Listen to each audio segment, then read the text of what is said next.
zan chin cha shil la hun le ni te lal param tan ka man lain har sat na le buai na tui phone lung ril thuruk atam chine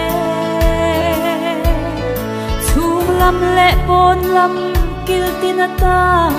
buai na chum sing in min chim le chin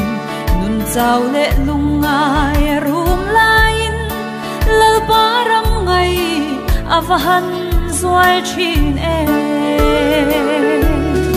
chatuan khopui lal pa min tia thu thum ram moi tak chu mi thiang him te lai tua lena Krista pasal cha te vang khopui chu khopui moi kan then hunin taksa ril rut kharau nat na kan tuar ngai to lovang chatuanin thamuang takin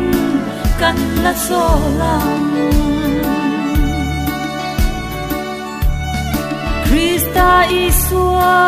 sipai te kan ni she om tin reng tuar zelang u she om na chuan chel na min pe chel na chuan shia fia na min pe thipui le tui phone te hau re a amangai te thamuan tu kha van chum zinga akhian a local don lungai na lui pui pia lama min shuayang chatuan khopui lalpa min tia thu thum ram moi tak chu mi thiang him te lai tua lena Krista pasal cha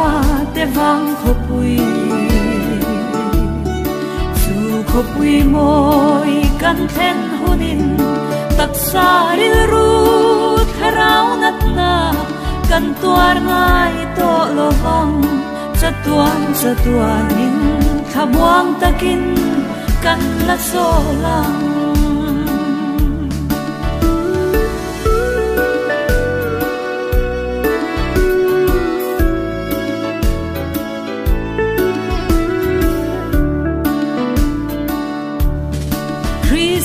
mangai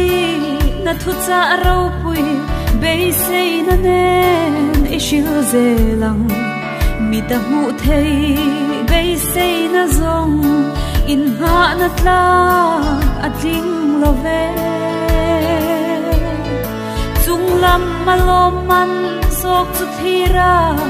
kan tho rim na kan zo hunin beram no thiang lim chu zoi moin kan rung na hele ram hi kan ngai to lo chatuan khopui lalpa min tia thu thum ram moi tak chu mi thiang him te lai tua lena Krista pasal cha te vang khopui chu khopui moi kan then hunin taksa ril rut kharau nat na kan tuar ngai to lovang